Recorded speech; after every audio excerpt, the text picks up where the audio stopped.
اعوذ باللہ من الشیطان الرجیم بسم اللہ الرحمن الرحیم روحانی وظائف فیشن کے معزز سامعین و ناظرین السلام علیکم ورحمۃ اللہ وبرکاتہ۔ آج 3 ایسے اعمال دے رہا ہوں، اگر آپ کا کوئی جانی دشمن ہے جو آپ کی عزت خراب کرنا چاہتا ہے، یا کوئی ایسا دشمن ہے جو آپ پر بار بار جادو کرتا ہے، چاہے وہ انسانوں میں سے ہیں چاہے وہ جنوں میں سے ہیں، یا پھر کوئی آفس میں یا محلے میں یا شہر میں ایسا بندہ ہے جس کی زبان سے آپ تنگ ہے، وہ ہر وقت اپنی زبان کے ذریعے سے آپ کو آزار دیتا ہے اور آپ کافی تنگ ہیں، اب نہ آپ اس کا مقابلہ کر سکتے ہیں یا پھر آپ اپنی عزت خراب نہیں کرنا چاہتے، تو یہ عمل آپ کر سکتے ہیں۔ کچھ ہمارے معاشرے میں ایسے دشمن بھی ہوتے ہیں جو ہاتھ دھو کے ہمارے پیچھے پڑ جاتے ہیں، پھر ان سے اپنی عزت بچانا، اپنے آپ کو بچانا، یہ ہمارے لیے مشکل ہو جاتا ہے اور وہ ہمیں قتل کرنے کے پیدر پہ ہوتے ہیں۔ اب ایسے میں ہم اللہ رب العزت کے کلام کا سہارا لیں گے، جو کلام اگر ہم کسی دشمن کے لیے پڑھتے ہیں، ایسے دشمن کے لیے جو ہمیں نقصان دینا چاہتا ہے، تو وہ کلام تیر بن کے اس کے سینے میں پیوست ہو جاتا ہے۔ آپ جب بھی ایسی کوئی پریشانی آپ پہ آئے، زمین کا تنازع ہو، عزت کا تنازع ہو، گھر کی بربادی ہو گئی ہو، تو آپ اللہ کے کلام کا آسرا لیں، آپ اللہ کے کلام کا سہارا لیں۔ میں گارنٹی دیتا ہوں کہ جہاں پر آپ کسی غنڈے کو کروڑوں دیں گے، لاکھوں دیں گے کہ فلاں کو مروا دے کیونکہ یہ میری عزت کے پیچھے پڑا ہے، مجھے برباد کرنا چاہتا ہے، مجھ پر جادو کرنا چاہتا ہے، آپ ایسے نہ کریں۔ آپ اللہ کے کلام کا سہارا لیں، اللہ کے کلام کا سہارا لیں اور آپ کمال دیں گے۔ کچھ ایسا ہوگا کہ آپ کی زندگی میں سکون آ جائے گا، آپ خوش رہ سکیں گے۔ معززین، 3 وظیفے ہیں، تینوں کے طریقے مختلف ہیں، میں تینوں کے طریقے بتاؤں گا، آپ نے ویڈیو غور سے دیکھنی ہے، آپ نے عمل کو سمجھنا ہے، اس کے بعد اس پر عمل کرنا ہے تاکہ آپ کو فائدہ ہو۔ اول تو آپ کسی اچھے مفتی سے مشورہ کریں، یوں ہی اناپ شناپ میں یا یوں ہی گلی میں شہر میں گزرتے ہوئے کسی سے آپ کی تھوڑی سی تن بن ہو گئی، اب آپ اس پہ عمل کریں، ایسے نہ کریں، ایسے آپ کی زندگی برباد ہوگی، اس کو تو کچھ نہیں ہوگا لیکن آپ خود برباد ہو جائیں گے۔ یہ اس کے لیے کریں جو شخص آپ کی عزت کا دشمن ہو، جو آپ کو قتل کرنا چاہتا ہو، جو آپ کو برباد کرنا چاہتا ہو، جو جادوگر ہو، اس کا مارنا بالکل صحیح ہے، اس کا قتل کرنا بالکل صحیح ہے۔ اس کے لیے آپ کسی مفتی کا فتویٰ بھی نہ لیں، میری طرف سے اجازت ہے، آپ کر کے دیکھ لیں۔ اچھا، باتیں ہیں اپنے وظائف کی طرف۔ سب سے پہلا جو وظیفہ ہے، یاد رکھیں، اب یہاں پر آپ کے دشمن 1 کروڑ بھی ہو سکتے ہیں، 1 لاکھ بھی ہو سکتے ہیں، 1000 بھی ہو سکتے ہیں، 10,000 بھی ہو سکتے ہیں، 10 بھی ہو سکتے ہیں، 5 بھی ہو سکتے ہیں۔ اب ان سب کے لیے اگر آپ علیحدہ علیحدہ اعمال پڑھیں گے تو آپ کو کافی وقت لگے گا، کافی وقت آپ کو لگے گا۔ اب ان کے لیے آپ نے کوئی ایسا ٹھوس عمل کرنا ہے تاکہ ان دشمنوں سے آپ کو چھٹکارا مل جائے۔ تو اس کے لیے سب سے بہترین عمل میں آپ کو دے رہا ہوں، آپ نے صبح فجر کی جو 2 سنتیں ہوتی ہیں، 2 فرضوں سے پہلے سنتیں پڑھ کر فرض سے پہلے آپ 71 بار سورۃ الفیل پڑھے، اپنے دشمنوں کی طرف سے کہ یا اللہ، جو چھپے دشمن ہے، جو پوشیدہ دشمن ہے، جو مجھے قتل کرنا چاہتے ہیں، جو میری عزت خراب کرنا چاہتے ہیں، یا اللہ میری طرف سے تو والی ہو جا اور میری طرف سے تو ان کو جواب دے دے۔ ٹھیک ہے جی، اس نیت سے آپ نے تقریباً 7 دن 8 دن 11 دن تک پڑھ لیں۔ آپ خود اپنی آنکھوں سے، اگر دشمن آپ کے محلے میں ہے، آپ کی شہر میں ہے، کسی بندے کو آپ اس کے پیچھے لگا دیں، اس کا عشر دیکھیں، آپ کے زبان سے نکلا ہوا یہ وظیفہ ایسا اثر کرے گا، آپ کو حیران کر دے گا، آپ کو حیران کر دے گا کہ بھئی یہ کیا ہوا، یہ میں نے کون سا عمل پڑھا۔ اس میں اتنی طاقت ہے کہ آپ سوچ بھی نہیں سکتے، آپ کے وہم و گمان میں بھی نہیں آ سکتا۔ ٹھیک ہے، یہ پہلا وظیفہ۔ اچھا، اس کا دوسرا عمل بھی میں آپ کو بتا دوں. کوئی کہے گا کہ بھائی میں فجر جو سنتیں ہیں اس میں نہیں پڑھ سکتا. آپ نے عشاء کی نماز کے بعد اسی وظیفے کو میں بتا دوں، 2 رکعت صلاۃ حاجت رفع دشمن کے لیے، دفع دشمن کے لیے، ٹھیک، دفع دشمن کے لیے آپ نے 2 رکعت صلاۃ حاجت پڑھنے ہیں.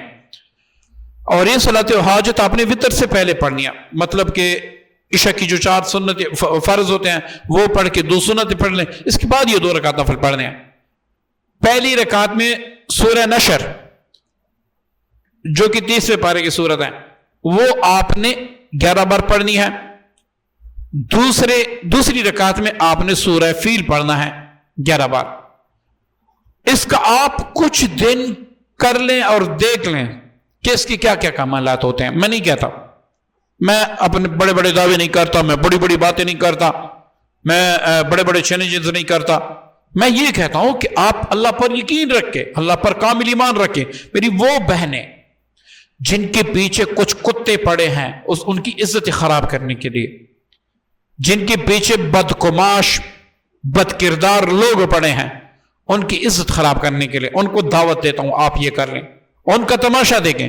آپ کورٹ کچہری نہ جائیں، آپ پولیس تھانوں میں نہ جائیں، کہیں پر بھی نہ جائیں، کہیں پر بھی اپنی عزت خراب نہ کریں، اپنا پیسہ خراب نہ کریں، وقت برباد نہ کریں. یہ وظیفہ کر لیں. صرف 7 دن میں کہتا ہوں، میرے کہنے پہ آپ کر لیں، پھر آپ اس کا کمال دیں گے کہ آگے کیا ہوتا ہے. ایسا کچھ ہوگا کہ آپ کا دل اور آنکھیں ٹھنڈی ہو جائیں گی، انشاءاللہ ٹھنڈی ہو جائیں گی بالکل. اب آتے ہیں دوسرے اپنے وظیفے کی طرف. اگر معاملہ اتنا خراب ہے کہ آپ گھر سے بھی نہیں نکل سکتے، کچھ ایسے دشمن آپ کے پیچھے پڑے ہیں جو آپ کی عزت بھی خراب کرنا چاہتے ہیں، جو آپ کو قتل بھی کرنا چاہتے ہیں، یا جنہوں نے آپ کی زمین پر، آپ کی کار پر یا آپ کی عزت پہ ڈھاکہ ڈالا ہے. اب آپ چاہتے ہیں کہ اللہ تعالیٰ مجھے ان سب سے نجات دے دیں، ان سب سے نجات دے دیں. اور میں نہیں چاہتا کہ وہ برباد ہو جائیں، میں صرف اتنا چاہتا ہوں کہ مجھے اللہ تعالیٰ نجات دے دے اور جو میرا حق ہے وہ مجھے واپس کر دے. میں ان کو برباد نہیں کرنا چاہتا، بس جو میرا حق ہے وہ مجھے واپس دے دے. یہاں پر اس وظیفے کا جو کمال ہے وہ میں کہتا ہوں کہ شاید ہی کسی وظیفے میں ہو. اب نے کیا کرنا ہے؟ آپ نے 313 بار ربی انی مغلوب فانتصر، ربی انی مغلوب فانتصر ان دشمنوں کے تصور سے پڑھنا ہے. 313 بار ربی انی مغلوب فانتصر. اس کے اول آخر میں درود پاک بسم اللہ الرحمن الرحیم نہیں پڑھنا. اس کے بعد آپ نے ایک دعا اللہم انا نجعلک فی نحورہم ونعوذ بک من شرورہم، یہ آپ نے 101 بار پڑھنا انہی دشمنوں کی تصور سے، ٹھیک ہے نا، ان کے تصور سے. اس کے بعد آپ نے 101 بار سورہ کوثر پڑھنا ہے. اب میں گارنٹی دیتا ہوں آپ کو انشاءاللہ آپ اس کو زوال کے وقت کریں، مطلب کہ صبح جب سورج نکلتا ہے اس وقت کریں، دوپہر 12 بجے کریں، یا عصر کے وقت جب سورج غروب ہو اس وقت آپ اس عمل کو کر لیں. بس اس میں 3 باتوں کا آپ نے خیال رکھنا ہے. ایک یہ کہ آپ خالصتاً دشمن کا تصور رکھیں کہ میرا دشمن میرے سامنے کڑا ہے اور اللہ تعالیٰ اپنا فیصلہ فرما رہے ہیں، مجھ پہ اپنا کرم فرما رہے ہیں اور اس دشمن کو دفع کر رہے ہیں. دوسری بات، اس عمل کا کسی سے اظہار نہ کریں کہ میں فلاں عمل کر رہا ہوں. تیسری بات، آپ اس وظیفے کو جب بھی پڑھے جائے نماز پر نہ بیٹھے، آپ کھالے کپڑے پر بیٹھیں. آپ کر کے دیکھ لیں، آپ کر کے دیکھ لیں. میں پھر کہتا ہوں آپ کر کے دیکھ لیں، جو ہوگا وہ پھر آپ کمنٹ میں لکھ دیں کہ وہ لوگ جن کی وجہ سے ہم بڑے پریشان تھے، کیس کروا چکے، عدالتوں میں جا چکے، سارا کچھ لٹا چکے، وہ کسی بھی طرح نہیں مان رہے تھے. اس وظیفے کی برکت سے اللہ تعالیٰ کا قہر ان پہ برس پڑا، اللہ رب العزت نے ہمیں آزادی عنایت فرما دی. یہ آپ کر کے دیکھ لیں، پھر آپ کمنٹ میں بتائیں کہ واقعی جو آپ نے وظیفہ بتایا تھا یہ کیسا رہا. اب سب سے آخری وظیفہ جس کو میں سمجھتا ہوں کہ آپ کبھی بھی نہ کریں، لیکن اگر کسی نے آپ سے ایک قتل کیا ہو اور آپ مظلوم ہیں، اب آپ چاہتے ہیں کہ بھئی انہوں نے ایک تو قتل کر دیا، اب باقی بھی ہمیں جو ہے نا نقصان پہنچانا چاہتے ہیں، یا اس نے آپ کی عزت پہ ڈاکہ ڈالا ہے، اس نے آپ کی عزت نیلام کی ہوئی ہے، اب آپ کے پاس سوائے خودکشی کی کچھ نہیں بچا، کیونکہ آپ عدالت میں اپنی عزت نیلام نہیں کر سکتے، آپ دور دور بھٹک نہیں سکتے، تو آپ نے کیا کرنا ہے، اب یہاں پر آپ نے اس عمل میں ہاتھ لگانا ہے۔ اس سے پہلے آپ 3 دن استخارہ کر لیں۔ کس طرح؟ 2 رکعت نوافل استخارہ کے پڑھ لیں، گوگل پہ استخارہ دعا سرچ کر لیں، 7 بار وہ دعا پڑھیں۔ حاصل امر پر جب آپ پہنچیں گے تو یہاں پر آپ نے کیا کرنا ہے، یہاں پر آپ نے اس وظیفے کا تصور کرنا کہ فلاں دشمن کے بارے میں میں یہ عمل کروں یا نہ کروں، اسی طریقے سے آپ نے کرنا ہے، ٹھیک ہے جی۔ اب اس میں خواب کا آنا ضروری نہیں ہے، خواب کا آنا اس میں ضروری نہیں کہ آپ خواب دیکھیں گے کہ کریں نہ کریں۔ اگر یہ وظیفہ آپ کے لیے بہتر نہیں ہوا تو آپ اس کو کرنا بھی چاہیں گے لیکن آپ کو وقت نہیں ملے گا، کسی بھی بہانے سے آپ کا وظیفہ ٹوٹ جائے گا۔ اگر آپ اہل حق میں سے ہیں، آپ حق پر ہیں، آپ کا جو دشمن ہے وہ بالکل آپ کو قتل کرنا چاہتا ہے، آپ کی عزت خراب کرنا چاہتا ہے، نیلام کرنا چاہتا ہے، تو آپ نہ چاہتے ہوئے بھی اس وظیفے کو کریں گے۔ یہ میں آپ کو چیلنج کرتا ہوں، آپ اس طرح کر کے دیکھ لیں، ٹھیک ہے۔ اب وظیفہ کیا ہے؟ آپ نے 11 پتھر گلی سے لینا ہے، 11 پتھر چھوٹے چھوٹے جو کنکر ہوتے ہیں، یہ آپ نے لینے ہیں 11، ان کو اچھی طرح دھو لیں۔ اب اس کو سائے میں مکمل خشک کر دیں، جب مکمل خشک ہو جائیں تو آپ نے عصر کی نماز کے بعد، اور یہ عمل آپ نے ہفتہ یا منگل سے شروع کرنا ہے، ٹھیک ہے، یہ 2 دن آپ یاد رکھیں، منگل یا ہفتہ سے شروع کرنا ہے۔ آپ نے ہر اس پتھر پہ اپنے دشمن کا جو کنکر آپ نے لیا ہے کسی پین کے ذریعے سے، اس پہ اپنے دشمن کا نام لکھ لیں، جس طرح بھی آپ کو مناسب لگے، اتنے پتھر لیں کہ اس پہ آپ دشمن کا نام لکھ سکیں۔ اب ہر پتھر پر آپ نے سورہ لہب یہ آپ نے 41 بار دشمن کی نیت سے پڑھنا ہے، یا اللہ اس دشمن سے مجھے ہمیشہ کے لیے چھٹکارا دے۔ اول آخر آپ نے کوئی بھی درود پاک نہیں پڑھنا، پھر کمنٹس میں پوچھتے ہیں اس کے بعد درود پاک ہے یا نہیں ہے، جس میں ہوگا وہ میں بتاؤں گا، جس میں ضروری نہیں ہے تو وہاں پر میں نہیں بتاؤں گا۔ تو اس میں آپ نے درود پاک نہیں پڑھنا، ٹھیک ہے جی، کیونکہ یہ جلالی عمل ہے، درود پاک چونکہ جمالی ہے تو آپ نے وہ نہیں پڑھنا۔ اور اس عمل کو کرنے سے پہلے آپ نے اپنا احصار کرنا ہے۔ احصار کیا ہے؟ سورہ فاتحہ 7 بار، آیت الکرسی 7 بار، آخری 4 کل 7 بار پڑھ کے دونوں ہاتھوں پر دم کر کے پورے وجود پر سر سے لے کر پاؤں تک ہاتھ پھیرے ہوئے کہ یہ میں نے اپنا احصار کیا۔ اب جب آپ اپنا احصار کے لیں اب عمل شروع کر، ٹھیک ہے، بغیر بسم اللہ کے عمل شروع کر دیں۔ آپ ہر کنکر پر اپنے مطلوب کا تصور کر کے، جس کو آپ جو دشمن ہے اس کو دفع کرنے کی نیت سے کہ اللہ میری طرف سے تو والی ہو جا، آپ نے یہ عمل کرنا ہے۔ پہلے دن کر کے کنکر کسی ایسی جگہ پر رکھی جہاں پر ہر وقت اندھیرا رہتا ہو، آپ نے روشنی میں نہیں رکھنے، یہ یاد رکھیں۔ اس کا رزلٹ دیکھیں اگلے دن، ورنہ دوسرے دن کر لے، ورنہ تیسرے دن کر لے، انتہا اس کی 7 دن ہے، انتہا اس کی 7 دن ہے۔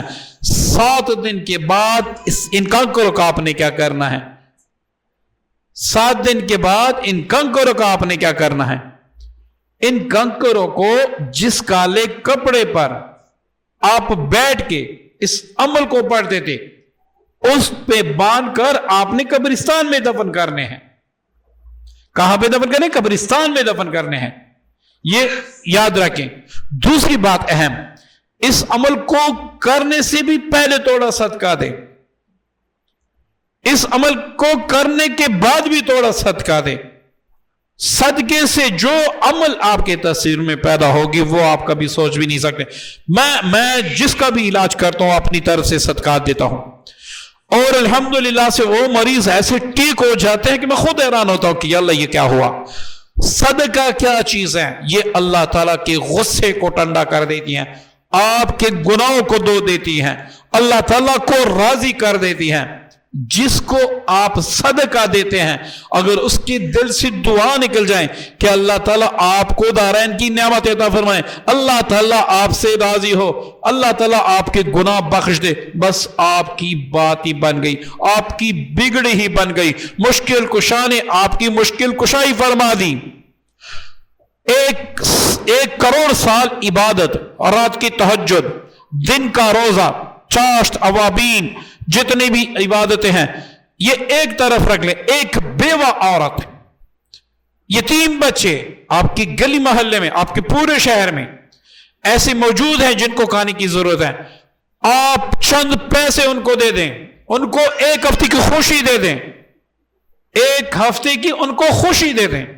آپ دیکھیں کہ آپ کی وہ جو آپ لمبے لمبے وظیفے پڑھتے تھے، چلے کرتے تھے، نفل پڑھتے تھے، تہجد پڑھتے تھے،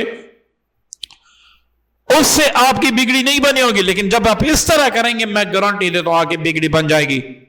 الحمدللہ میری خود یہ عادت ہے، میں جتنے بھی پیسے لیتا ہوں مریضوں سے، جتنے بھی پیسے لیتا ہوں، زیادہ تر میں اس کا حصہ جو ہے نا وہ غریبوں میں تقسیم کرتا رہتا ہوں، میں کرتا رہتا ہوں. اور اس کے ثمرات پھر یہ ہوتے ہیں کہ کوئی مریض ناکام ہی نہیں ہوتا، کوئی مریض ناکام ہی نہیں ہوتا. اب دیکھیں نا، آپ ایک امیر شخص کا جس کے پاس پیسے ہیں، آپ اس کا علاج کر رہے ہیں، اب آپ اس کو کہیں گے کہ صدقہ کر لے، وہ صدقہ کر کے امیروں کو ہی دے گا، اس کے ساتھ امیر ہی کریں گے. لیکن اگر آپ کو پتہ ہے کہ فلاں بیوہ ہیں، فلاں بیوہ ہیں، اس کو اگر میں یہ پیسے دوں تو ایک مہینہ اس کا خوشی سے گزرے گا، آپ ان کو دیں گے، اللہ تعالیٰ آپ کی بگڑیاں ایسے بنا دے گا، ایسے بنا دے گا، ایسے بنا دے گا، کبھی آپ نے سوچا بھی نہیں ہوگا. میں نے کیا ہے، میں نے دیکھا ہے، آپ کر کے دیکھ لے، آپ کو زندگی کا مزہ آ جائے گا. امید کرتا ہوں آج کے اعمال آپ کو پسند آئے گے. دعاؤں کی درخواست ہے. السلام علیکم ورحمۃ اللہ وبرکاتہ.